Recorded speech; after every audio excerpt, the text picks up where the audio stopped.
to day 2 of your AHEC conference, Aftershocks and Opportunities. We had an excellent day yesterday, and sessions really, I think, hit home in terms of design thinking, some new ways in which we can approach our work. Our keynote speakers challenged us to think in different ways and to give us different ideas. And our practitioner in terms of communities really showcased what has been achieved by our practitioner community in such a short period of time since the communities of practice were set up. Really looking forward to a second day of interesting, thought-provoking and challenging talks and sessions. And I hope you will be able to stay with us during the course of the day. Please remember to network with our sponsors. They're offering technologies and various platforms that really can enhance our student experience. We're moving at UCD to Ab Integro in September. That was kicked off by a conversation about 3 years ago, and then it seemed like a dream. Now we're actually doing it. So please do take time to meet and talk to our sponsoring organizations to find out more about their tech. Today's session that we're starting is with guidance in a digital age. And I think we're all very conscious of where our students are at. We're very conscious that they are the digital natives that our colleague, Dr. Paul Redmond at the University of Liverpool talks about. And that really, as guidance practitioners, we need to continue to find ways in which we can engage them, keep our work and our guidance relevant and appropriate, and make sure that whatever we do has an impact for not only the person, but also for the institution and our own centres. I've great pleasure today in introducing someone who's become a friend over the years as well as a colleague, and that's Dr. Deirdre Hughes. You will have read Deirdre's biography in the conference programme, and you'll see she's a very accomplished international researcher practitioner. And I think what I suppose impresses me most about Deirdre, given the extent of her international career, is that she remains very grounded in the practitioner world. And certainly I came across her first whenever I was teaching modules in career development to business students and agriculture students in Queen's when I worked there. And Deirdre acted as our external examiner. She's remained in touch and very much has helped us at UCD in our journey, starting off in 2015, our whole agenda around evidencing impact, and now into the data piece that some of you may have heard about yesterday in terms of career registration. So in terms of that international profile, you will see that Deirdre has not only been a researcher, been a practitioner, but has advised governments, advised authorities, advised entities right across the world in terms of integrating career guidance into public career services, into different professional backgrounds and practices. Recently, she took part in the Indigon review of career guidance in Ireland, and until recently was chair of Skills Northern Ireland as well. So she's stayed very grounded in her home country. And without further ado, I'll ask Deirdre just to join me on stage. While she's doing that, can I just explain how we're going to work? So Deirdre will do some presenting, and we'll also engage you in some chat during the session. So please use the chat function for that. But like with other sessions, if you've got questions and answers for the end, the Q&A section, and we can upvote those during the course of Deirdre's session.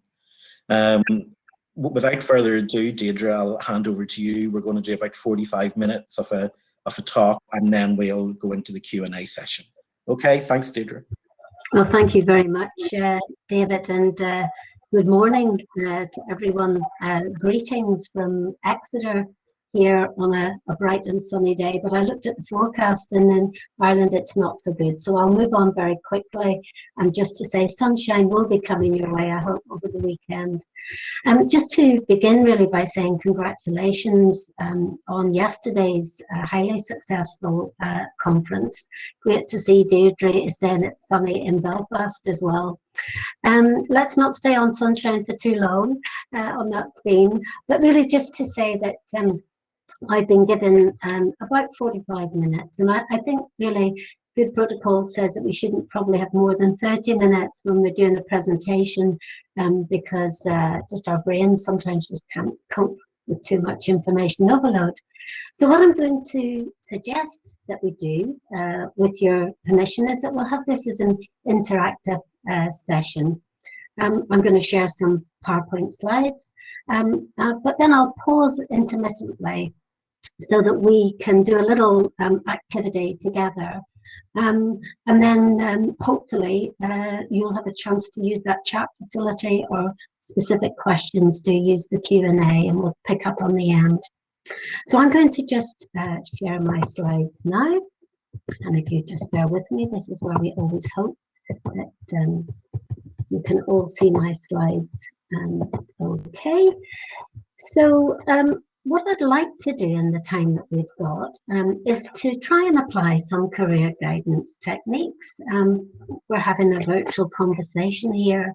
See as we go along this presentation if you can spot the techniques of guidance that I use.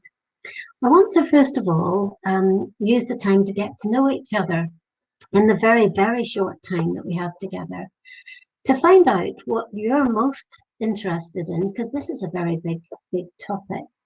And then to sort of explore ways of providing you with the support that you might need, so that at the end of the session, you feel that you've got something, at least one good idea that maybe you can take away. And there's no right and no wrong answers whenever we get into our sort of chat, as it were. Now I'm going to begin, and David's going to guide us here around virtual meetings, because we're talking about guidance in a virtual world. I don't know about you, but it's Friday and I've been Zooming all week. So let's just begin, and I can't see your answers, but David will tell me what the majority, what colour best represents your experience of virtual meetings. And I'd really like you to be honest. So in the chat facility, just choose a colour that you think reflects how you feel about virtual meetings.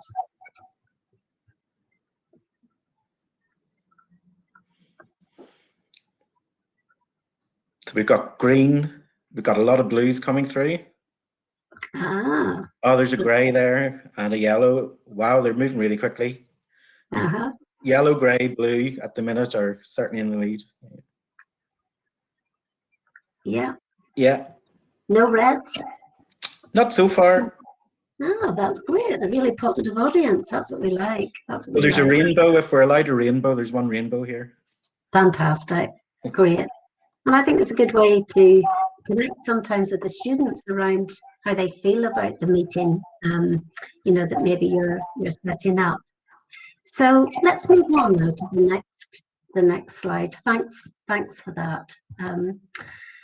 And I suppose I want to set the scene really around this theme of change. We heard a lot from the speakers yesterday around the pace of change and the importance of networking, and sort of thinking about how our lives have changed.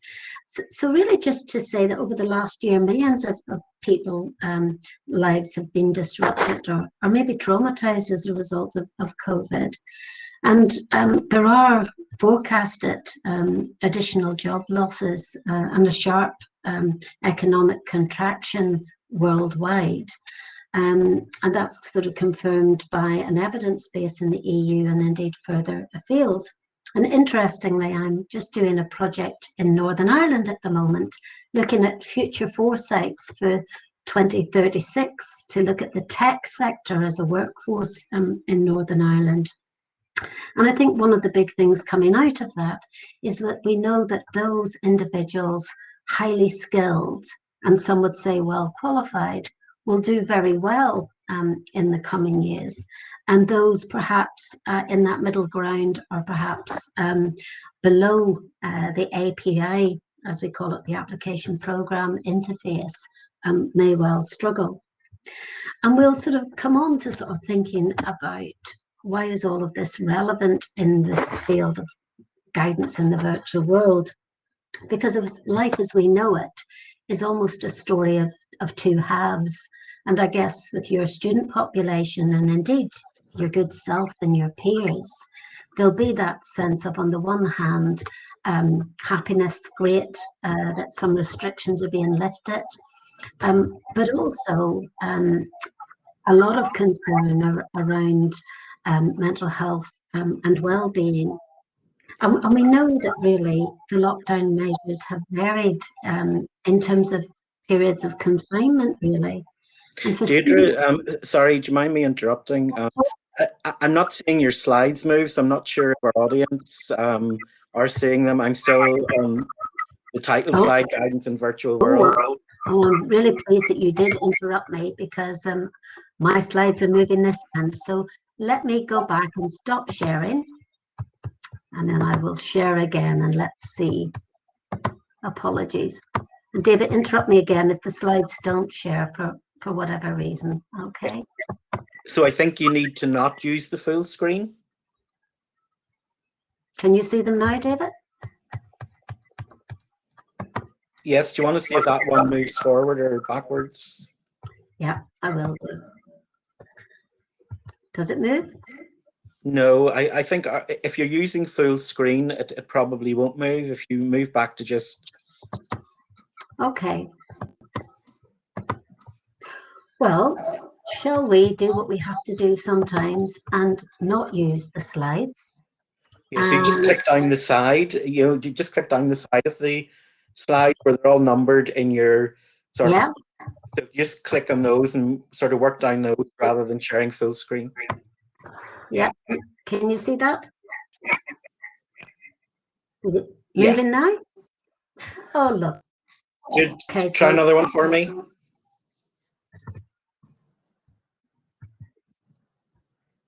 Yeah, that's moving. Sorry, Deirdre. No, it's fine. Isn't this the joy of the virtual world that we're living in, isn't it? Thank you, David. Okay, well, look, a story in two halves. I'll not labour it, but just to say that when we think of higher education and students, we also think of the tutors and your good selves that have been affected. And in the UK, there were 3 recent surveys that concluded that more than half of higher education students reported that their well-being and their mental health had worsened. And of course, sectors that are, if you like, functionally dependent on internet and offer remote working are less likely to be affected than those that require those sort of face-to-face interventions. And I guess if you're like me, you're working from home, it's sort of become like the new norm. Though it's quite interesting that Google just announced last week that it does expect its staff to come back to its offices by September 2020. So I guess we're in this period of risk, uncertainty, change and challenge. And I guess for each one of us, it's sort of thinking about, are we riding the waves or are we actually maybe feeling overwhelmed with some of the tasks that we have in this virtual world? And I don't think we should underestimate the psychological pressures. But I do think that because of the mental health, the well-being careers, that there are, if you like, 2 big themes coming out that I think will be a topic for significant conversation over the year and the years ahead. And number 1 is about livelihoods and about how we can ensure that individuals get the dignity and the respect that they need in a time when the economy and the labour market is changing at such a rapid pace. And I think the second theme that will emerge, and we're seeing it already, is that wicked question of where are the places and the spaces that individuals can go to get really good career guidance and support. So just hold on to that thought of those 2, if you like, big themes. So let me just go back a second, and I'm going to stop sharing for a second, and I'm going to invite you to, in the chat facility, and I'll just stop sharing and then I'll be able to see you as well. In the chat facility, can you please just tell me, what do you think people are looking for when it comes to guidance in a virtual world? Please just use the chat and tell me what you think people are looking for, and there's no right and there's no wrong answers. reassurance, quick solutions, full resource availability, support, listening, connecting, understanding, opportunity to interact and have real conversations, empathy. So that human contact is really, really important, that honesty. Let me also share what I think, based on some recent research that I've been doing around what people have told me in some of the work that I've been doing about what they want. They want trustworthy careers information, advice and guidance that's accessible to everyone, and it's quick and it's easy to use. And I think that's a real challenge for many universities and other institutions as well. But I think we can rise to the challenge. And in Ireland, I know that you've had full employment and that the graduate experience around where they can obtain really good opportunities has perhaps been more buoyant compared to, for example, in parts of the UK and maybe elsewhere. But I think one of the big issues really going forward is to sort of think about guidance in a virtual world where we've got BC, IC, and PC. So BC before COVID, IC in COVID, and PC, which is sort of post-COVID. And I think one of the big messages that I'd like to convey is that, in essence, BC will not be PC, if that makes sense. That such a shift has happened that actually, in terms of jobs, in terms of sectors, in terms of opportunities, that we will have to frame guidance in a PC world. And I guess your job and my job is about building better futures for individuals. And one of the things that really struck me in preparing for this presentation today was I talked to some higher education advisors, and one of their big concerns was around digital poverty. And in a sense, in a place like Ireland, where there's a lot of rural communities, that elsewhere we're seeing this trend of how are we going to deliver information, advice and guidance in the virtual world if we've got some individuals that are excluded. And that whole equality and equity issue means that we are going to have to think outside of the box around how can we make sure that the themes of lifelong learning, decent work, inclusion, career support, and the places and spaces that people can go to are actually there. And we know from the pandemic that some groups have been affected, more than others. I know that in David's institution, the advisors work to particular schools or departments where there are very, very specialist sectors in which they're advising students, and you might be the same. But some sectors will have been significantly disrupted compared to others. And that, in a sense, I think, encourages us to sort of begin to think about, well, how are we going to keep up to date with ensuring that no one gets left behind? And on a positive note, when you look at some of the evidence base in terms of equality and gender and equity, we'll hear a lot more about social justice, it's normally associated with minority groups. But I think one of the big things that we're going to see more of is sort of gender equality. Women comprise over 49% of the world's population. And one of the good news things is that COVID-19 could reverse some of the progress that's been made, the limited progress. And if you're interested in this topic, Jenny Bimrose, my colleague at IER, has published quite a lot on this. So I guess really one of the things in guidance in a virtual world is how important is career guidance. Now, again, in your chat facility, you might want to put in, do you feel that career guidance is something in your university that's highly valued? Or is it something where maybe there's a kind of average appetite for it? Again, quite interesting to get you to sort of think about that. But all I wanted to say here is that there is a growing worldwide recognition of the importance of career guidance. And back in December, this publication where the OECD and other big bodies came together was to sort of reinforce that if ever there was a time when we need more guidance, it's in this time, this period, this sort of revolution that we're in terms of industrial change.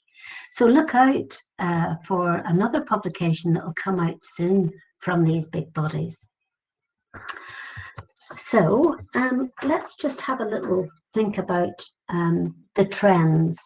I've been involved for the last year looking at the use of artificial intelligence and machine learning in career guidance, but also information and advice.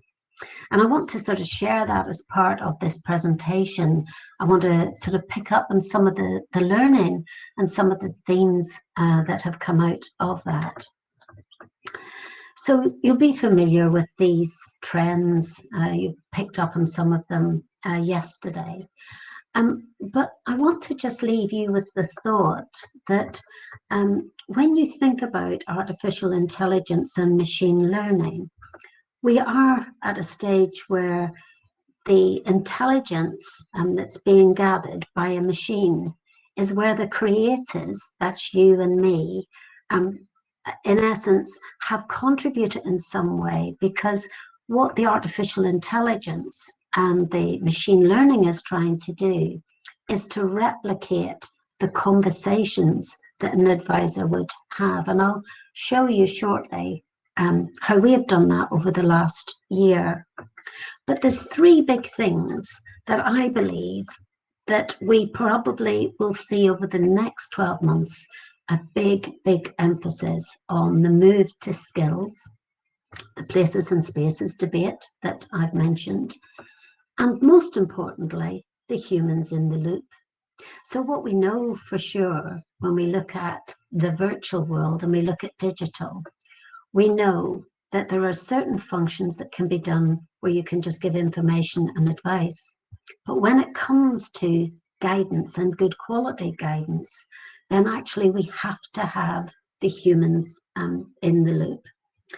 And just to sort of move on from that, maybe just I'll stop sharing for a second and encourage you again in the chat just to sort of think about those three topics. The move to skills in particular. I think one of the worrying trends that we're seeing here in the UK in particular is, for example, the government announced just last week that it will stop funding. There'll be a potential 50% cut in higher education arts courses. And that's caused a lot of concern in the UK here. And part of that is around a kind of debate that's going on at the moment about vocationalism and skills and the relevance of higher education to a changing labour market. And I suppose I would just invite you to sort of think about those three points. I'll just stop sharing for a second. Let me just hear and see in the chat facility, this emphasis on skills, where does that fit in this virtual world of guidance? The skills, the places and spaces. Is there anything that jumps out for you around how are you going to help the students to develop some of these important skills in being able to communicate and develop their career with all of this technology and the changing world of work? So just, again, a few observations which would be great.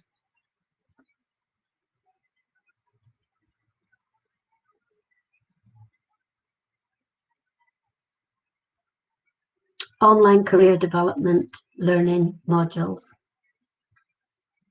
We're seeing already quite a growth in the online career development modules.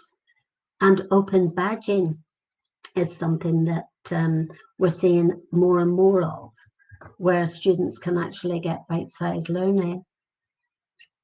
The big push on LinkedIn learning skills, more internships, including virtual ones. And Bridie's saying here, important to address the gaps where students don't necessarily recognize the skills that they have. For non-vocational students, a lot of awareness needed on what the skills are. Now, I think if I meet with you again in 6 months or a year's time, I think that what we're going to be talking about is skills, transferable skills, transversal skills. How can we get skills acquisition into both the curriculum and our career conversations with our students? So I do think it's one to watch around, are we equipping students well enough with the digital skills that they will need to be able to thrive and indeed to do well in a virtual world. So let me just go back to sharing my slides again. Let's have a look. Most IT roles involve a huge amount of communication with clients or businesses. One of the things that's coming out of some of the work I've been doing, looking at tech sector developments, is this big message that students are going to need to be able to use Excel spreadsheets, data analytics, some of the big trends around numeracy being really, really important. So I guess for us, one of the things that we have to look at is, how are we going to help a student develop maybe the soft skills, as well as maybe some of the hard skills that maybe their program of learning will be equipping them for. Now, here's why your job is quite demanding, because when you think about students who come into the university, and if you look at Ireland here on this graph, the OECD really interesting work around career readiness. And David Blunstein in America, myself, and led by Anthony Mann in the OECD, are looking at how prepared are teenagers in terms of their ambitions and their career ideas. And this piece of work shows that across the world, really, when it comes to young people thinking about their future, there is significant career uncertainty. And with that career uncertainty, then comes layered on top of that, all of this, the fourth industrial revolution and the time for change. So I heard some questions yesterday around Generation Z and Alpha students. How are we going to equip them to know where they can go to for careers support? And in particular, how are we going to actually fit in to this digital landscape? And I know that for some of you, you'll be very familiar with these images here. But if I had been talking to you maybe 3 years ago, I wouldn't have been able to say that Tesla in Northern Ireland, there's a Tesla self-driving car, which a friend of mine took out on the West Link last week. And so in a way, the self-driving cars are here, but what's happening is that the legislation isn't actually catching up yet to allow everyone to, if they wanted to progress with, driving cars. So what we know is that the virtual world and the technology, and in particular, artificial intelligence and machine learning, that there's huge advances taking place in the health care sector. And algorithms responding to customer service inquiries when you perhaps have used your bank or your insurance, or if you looked at, for example, Bolton College here in the UK, Bolton have got an AI and machine learning assistant called Ada. And when it comes to exam results time, Ada deals with all of the information and advice queries that students might have. And who would have thought that we would be having a locker in our garage at the end of the road, as I have here in Exeter, where we can pick up our parcels. So the speed of change that's taking place is something that I think will bring great opportunities, but it'll also bring real challenges as well for all of us in our day-to-day lives, but also for us as guidance practitioners. How are we going to stay ahead of the curve when it comes to keeping abreast of labour market information and also embracing artificial intelligence and machine learning in our everyday work? And that might, for some people, be quite tricky to imagine.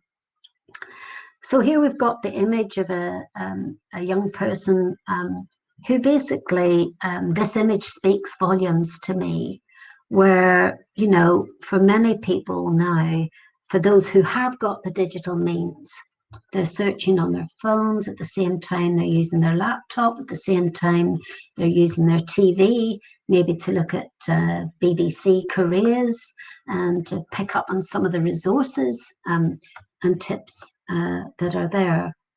So we have to find a way now, I think, going forward, of having a professional discussion.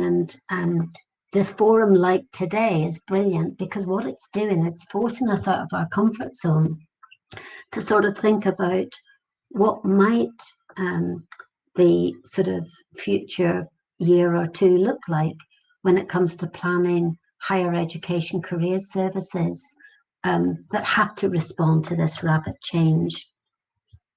And I think one of the big challenges for us is to sort of think to ourselves, and again, I'll just stop sharing for a second and ask you to sort of think about, well, what's good work?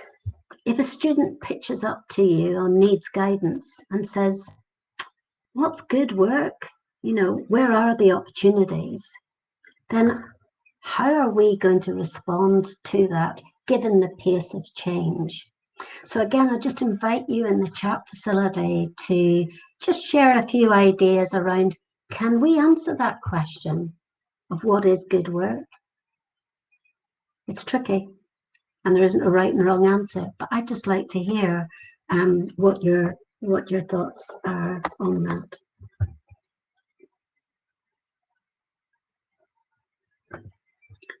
Does anyone in the room have more than one job?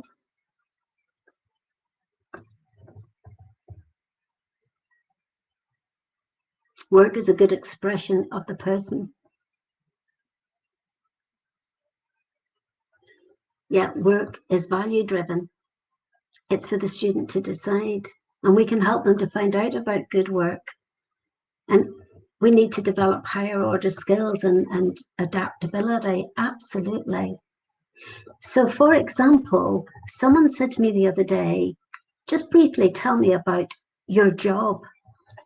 And when I described that I was a triangle and I work in policy, research and practice, they said, oh, you're the / career. And then someone said to me, how can careers advisors really now advise about the world of work? Because we're making it up as we go along, the side hustle career. So, you know, someone who wants to get into journalism, you know, might have a part-time job, might be doing something else, building up their portfolio. And I think for us as a profession, what does good work mean? Good work for me means having a livelihood that brings some dignity to you as the individual and respect, and that it can take many, many different forms. Michael Arthur's work in America talks very much about work as a sequence of life and work experiences, or career as a sequence of life and work experiences. For me, good work is about having exposure to and experience of a world of work. And that exposure to and experience of can take many, many different forms.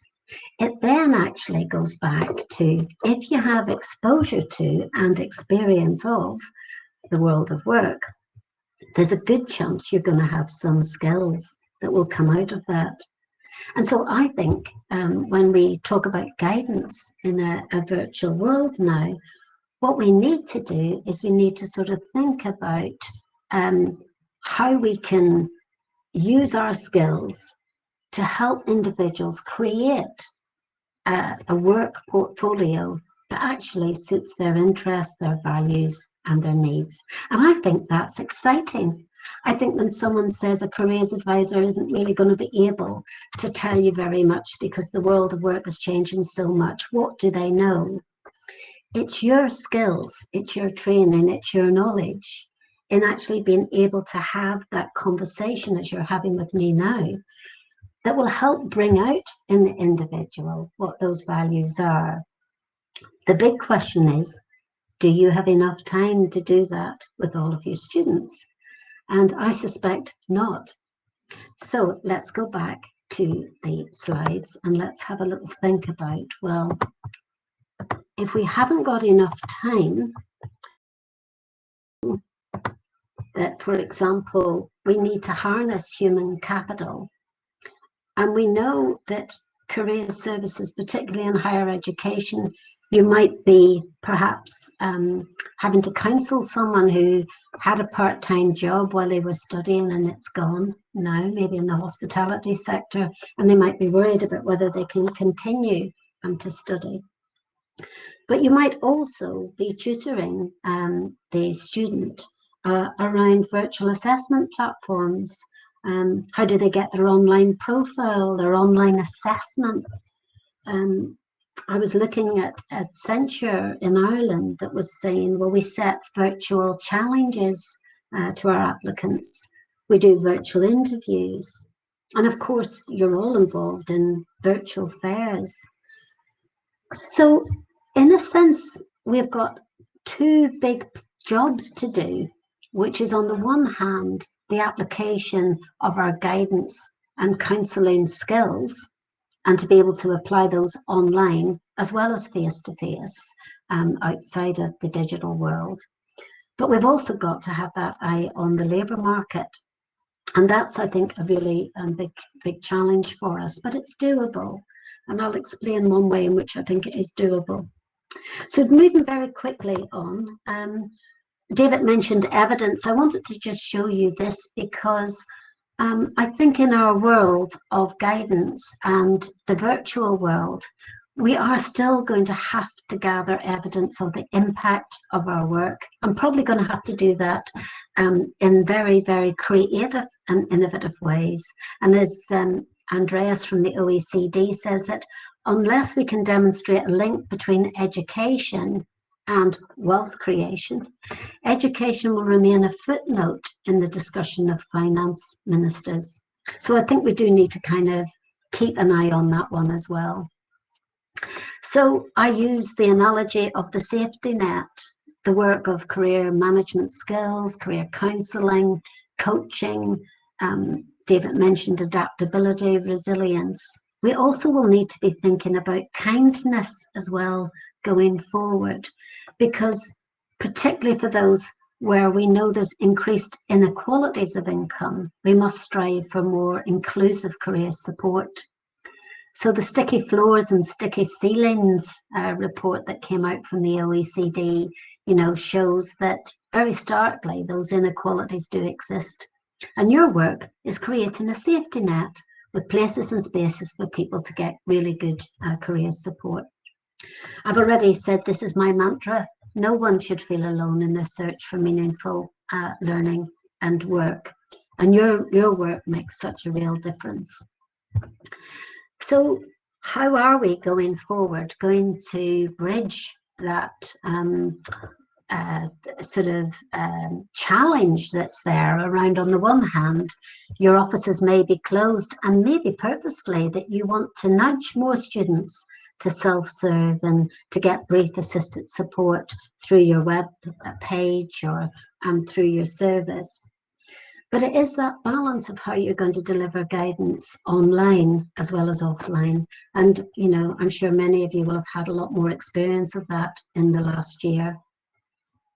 So I'm going to just very quickly whiz through a couple of these slides just to say that I think we also are going to have to think about how we're going to rise to that challenge of working with other academic staff to help ensure that we get guidance in this virtual world embedded in the curriculum.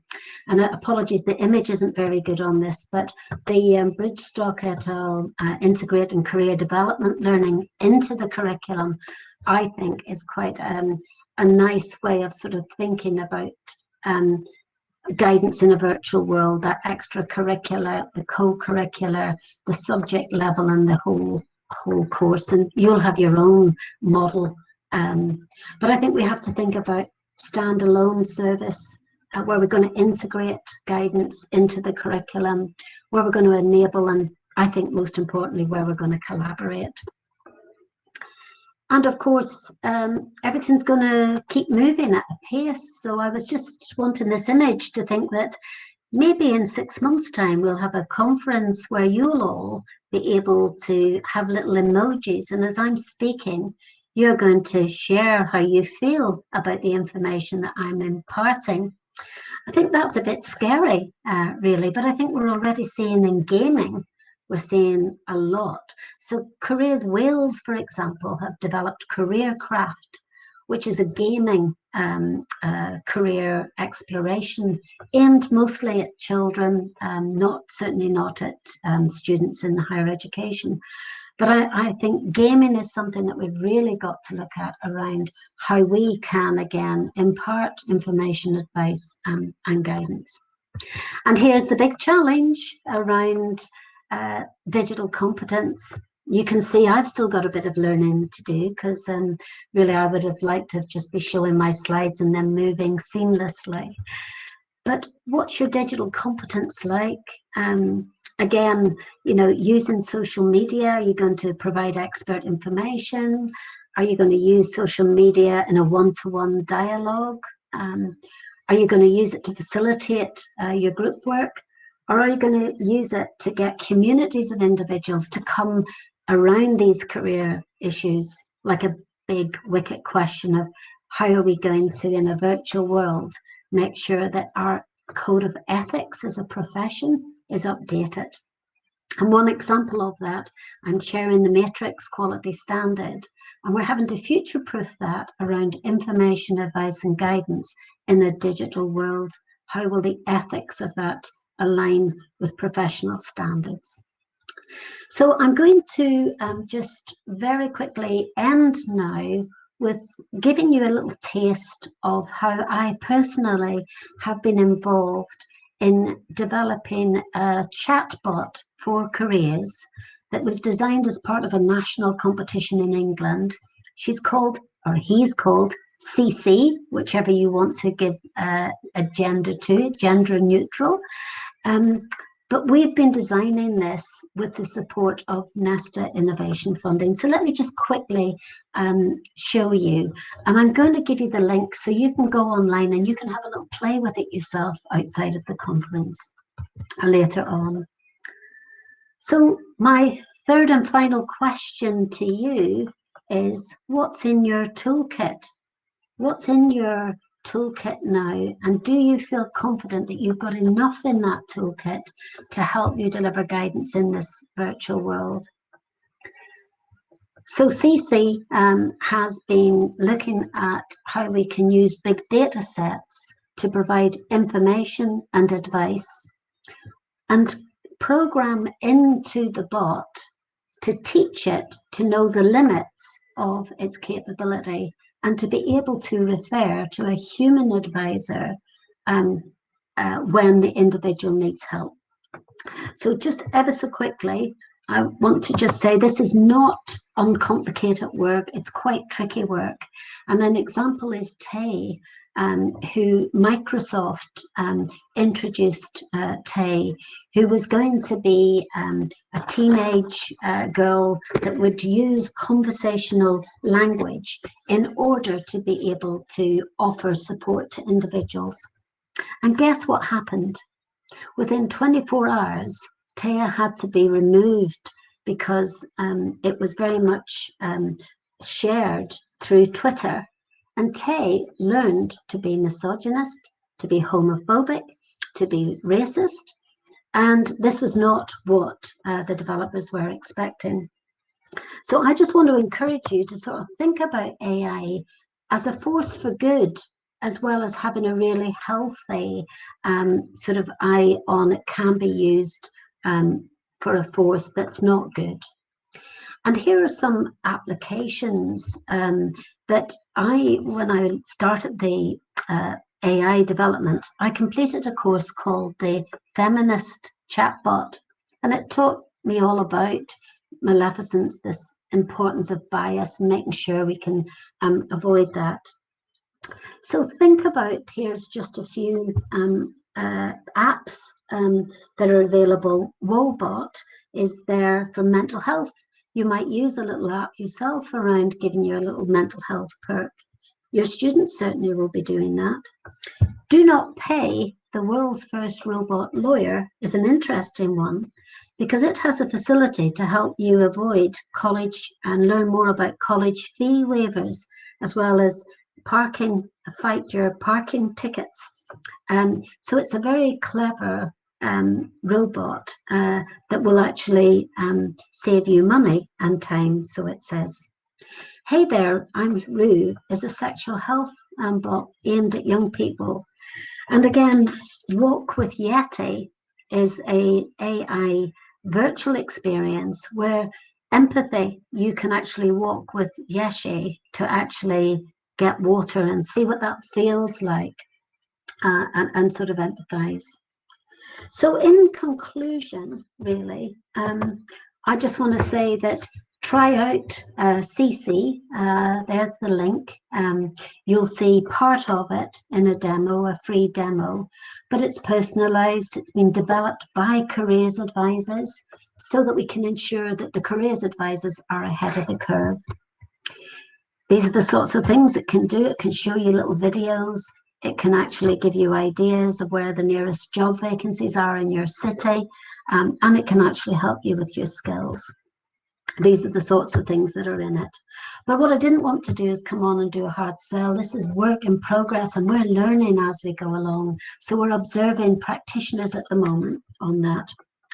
David, I'm going to end there because I think what we need is novel solutions now in this guidance and virtual world.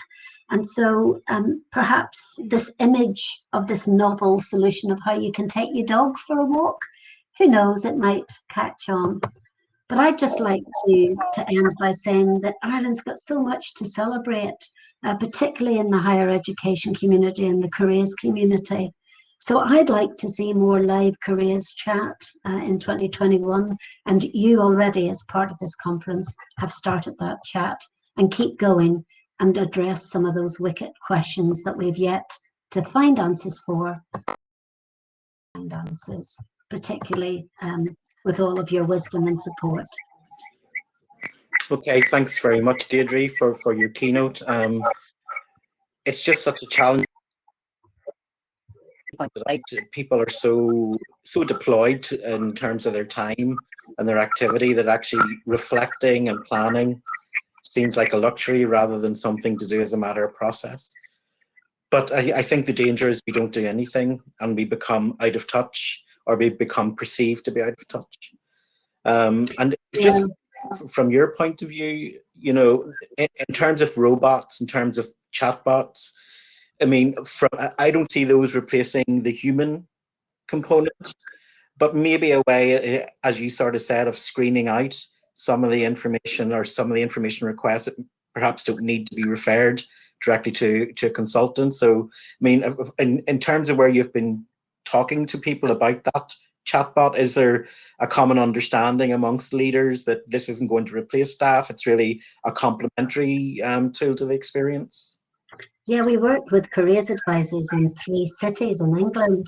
And what we discovered, we thought that the AI and the machine learning, that you could provide the information and advice, and we want to train the bot to know its capabilities. But the advisors said to us, oh my goodness, we could have this in our toolkit.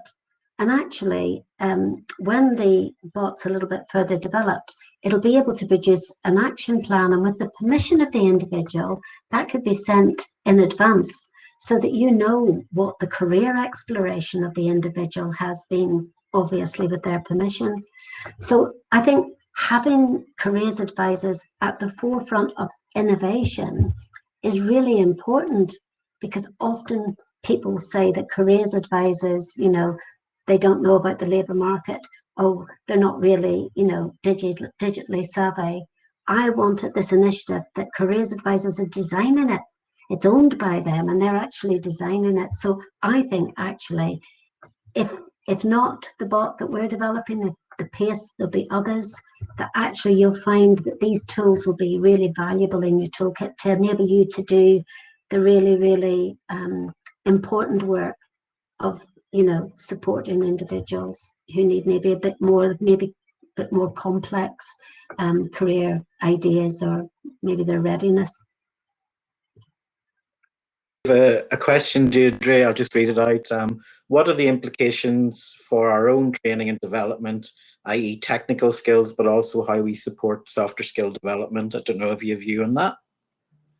Yeah, well, I think for all of us, we just have to keep engaging in lifelong learning. We say to our students, curate your application when you're applying for jobs. In a way, each of us now got to curate our own application of how we learn about digital. And it won't turn everyone on. But I think whether it turns you on or not, I think it's part of our lifelong learning now, that if we can just take small steps to improve our digital skills, then actually we'll feel happier in our own work.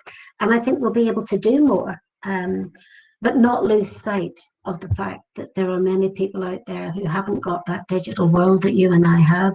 So just keep, I think, CPD, just keep any opportunity you have, just embrace that.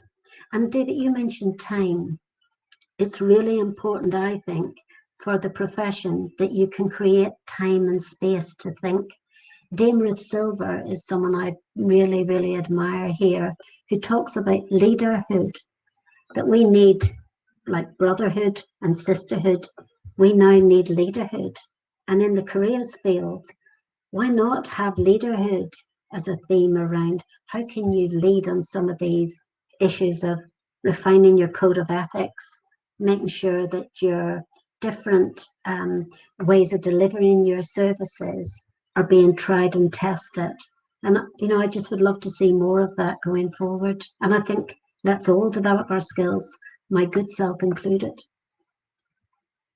Okay, we've got a very interesting one. Just come in. If you were a vice chancellor in a university, how would you invest in your career service? I love that. I once was asked to stand in for the Vice Chancellor at Derby University, and I thought it was really, really amusing, because I'd spent so many hours in his office trying to persuade him, to value the career service and value the R&D. So is the question, what would I say?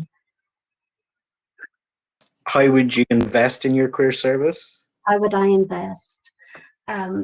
Okay, well, they always like just 3 sound bites, don't they? So off the top of my head, number 1, I would say view your career service as an intelligence hub.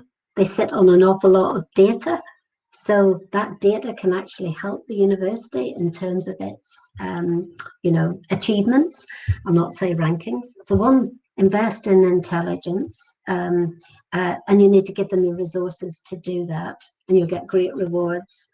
I think secondly, I would basically say ensure that the departments, that actually there is a genuine co-creation, co-development taking place. So I would ask I'd say to the Vice Chancellor, make sure that there's at least one project in every subject area where the careers advisor is at the heart of it, working to make the curriculum as relevant as possible, that will give the student the best outcomes going forward. And then I think the third thing I would say is, you know, the student voice is so important. Vice chancellors love that. And I would basically say, well, make sure that the career service, you don't overlook it around all the work of the student's voice. After all, you know the destinations that many of the students go to. Okay. That's what I Yeah. would think. Thank you very much for that. And we're just in the last few seconds of the session. So Deirdre, thank you very much. It's been really thought-provoking, and I'm hoping that we'll be able to gather that discussion further in AHEX. So I need to hand over now to my colleague, Caroline Kennedy from National College of Ireland, to introduce the next session. So Deirdre, thank you so much, and everyone, thanks for attending. Well, thank you so much for inviting me, and good luck with your important work, everyone.